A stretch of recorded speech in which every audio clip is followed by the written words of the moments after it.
He is right. It's not a complicated idea.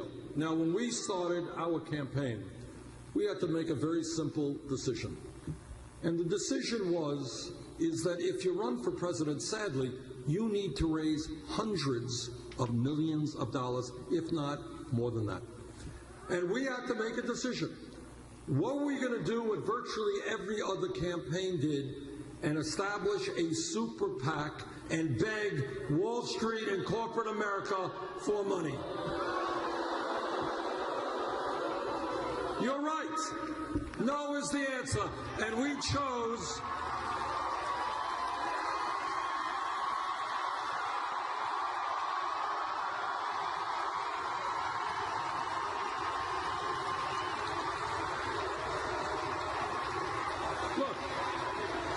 the simple truth. Simple truth is I do not represent Wall Street, corporate America, or billionaires. I don't want their money. We don't want it.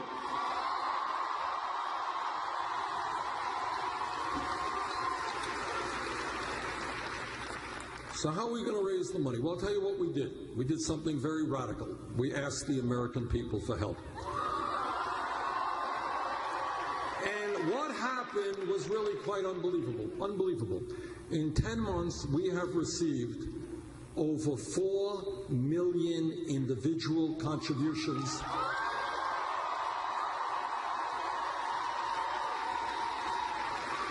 That is more individual contributions than any candidate in the history of our country at this point in a campaign.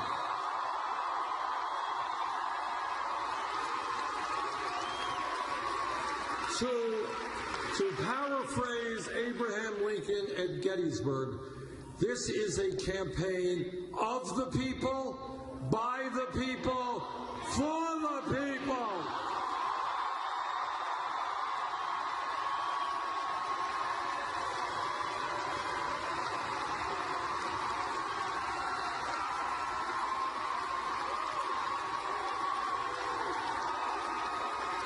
Now, Secretary Clinton has chosen a different approach. She has several super PACs, and the last financial report listed $15 million coming from Wall Street into her super PAC. Also raised a lot of money from the drug industry, from the pharmaceutical industry and drug companies, raised money from fossil fuel industry. Also gave speeches on Wall Street for several $100,000 a speech.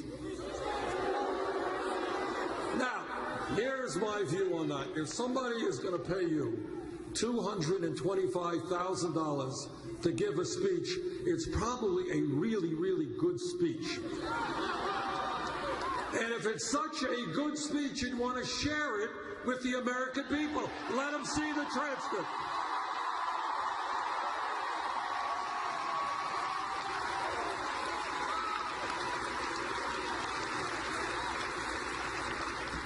Now, there is another issue where the Secretary and I have very profound differences. This is not a sexy issue. It is not covered by the media, but it is an enormously important issue, and that is our disastrous trade policies.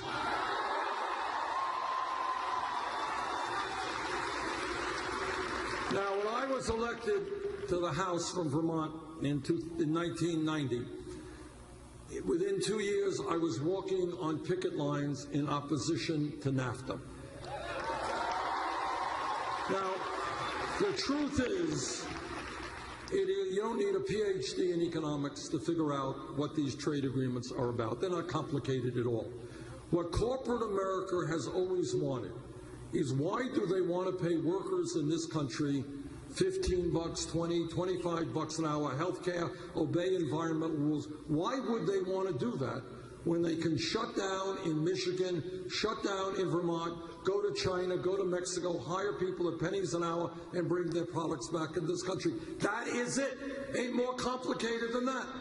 And what has happened as a result of these disastrous trade agreements is that since 2001, some 60,000 factories in America have been shut down. Millions of workers have lost decent paying jobs. Now, here is something that will surprise you because it surprised me. I didn't know this. In 1960, 56 years ago, the wealthiest city in the United States of America, the wealthiest city in America was Detroit, Michigan.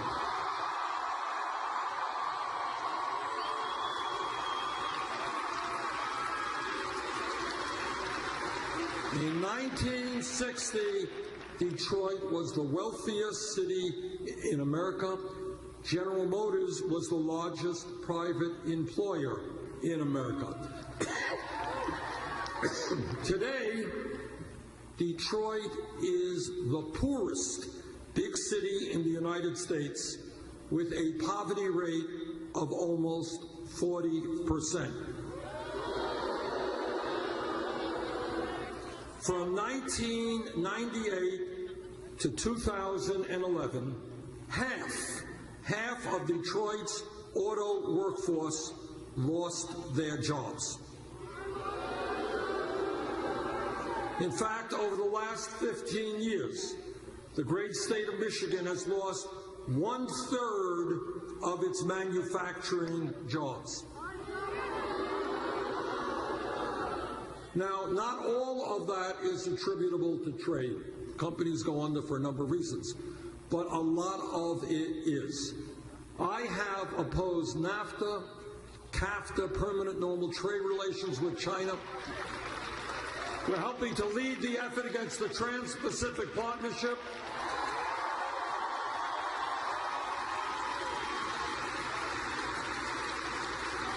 Secretary Clinton has supported NAFTA and permanent normal trade relations with China.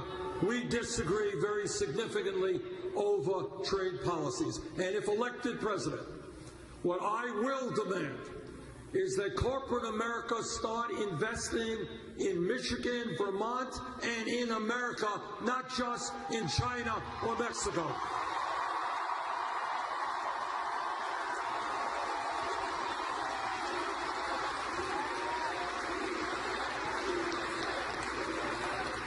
All of you know that foreign policy is a very important job of a president. It is literally a life and death issue. In 2002, I was a member of the House. I listened very carefully to what President Bush and Vice President Cheney and the others had to say about Iraq. I didn't believe them.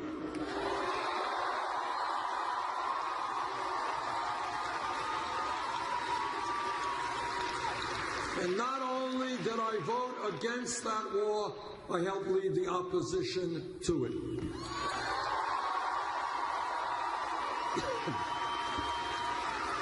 The war in Iraq will go down in American history as one of the worst foreign policy mistakes we have ever made.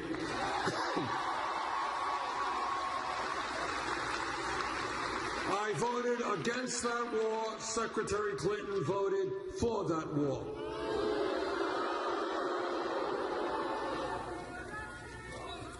When we ask ourselves why there is so much anxiety in America today, why people are angry, why people are frustrated, a lot of it has to do with the fact that ordinary Americans are working longer hours for lower wages, and they are scared to death about what happens to their kids, while at the same time, almost all new income and wealth is going to the top 1%. Together, what we are going to do is create an economy that works for the middle class, not just wealthy campaign contributors.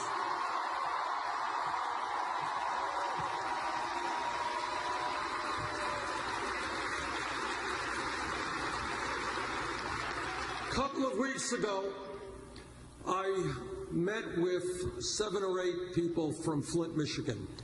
And then last week, I did a town meeting in Flint.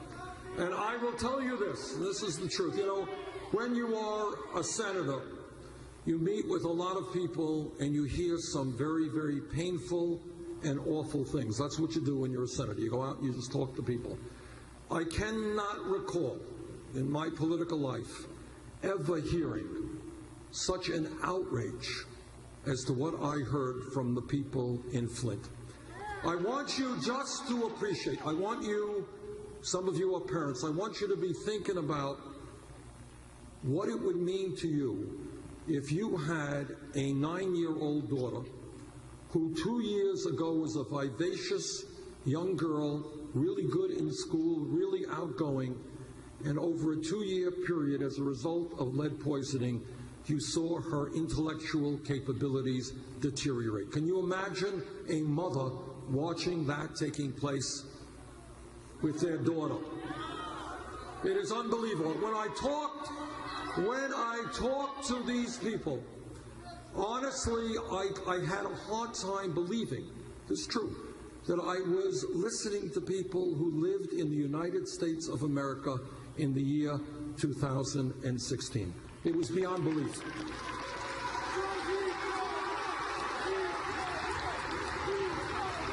It goes without saying that we have got to move and move boldly to rebuild Flint. I believe, and I say this not in a political way, but it's what I believe, that the dereliction of duty from the governor is so high that he should resign.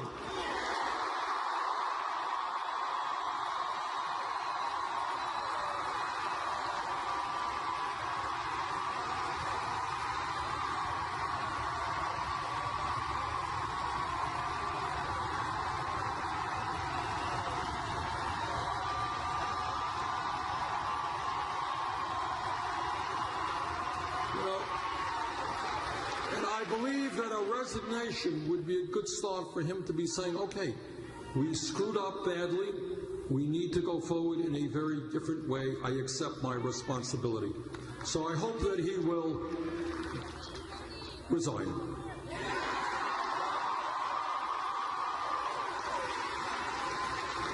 But while Flint, Michigan may be the worst example of a collapsing infrastructure, it is not the only. All over this country, we have cities and towns whose water systems are antiquated, collapsing wastewater plants, streets, roads, bridges, airports, our rail structure. We can create 13 million good-paying jobs doing that.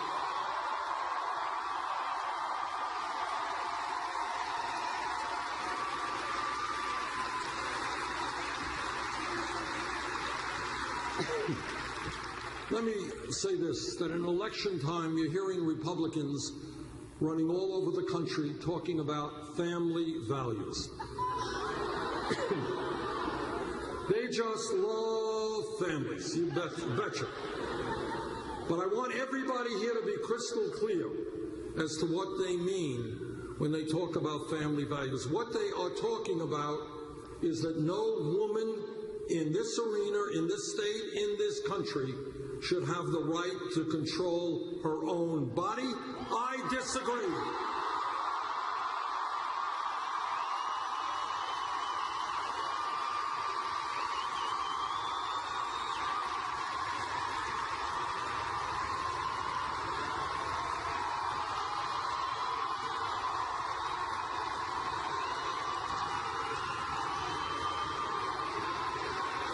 You know, and what the Republicans also mean by family values is that our gay brothers and sisters should not have the right to be married. I disagree with that.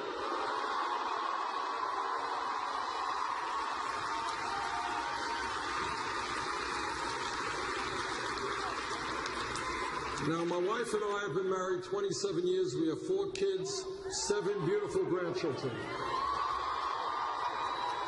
And they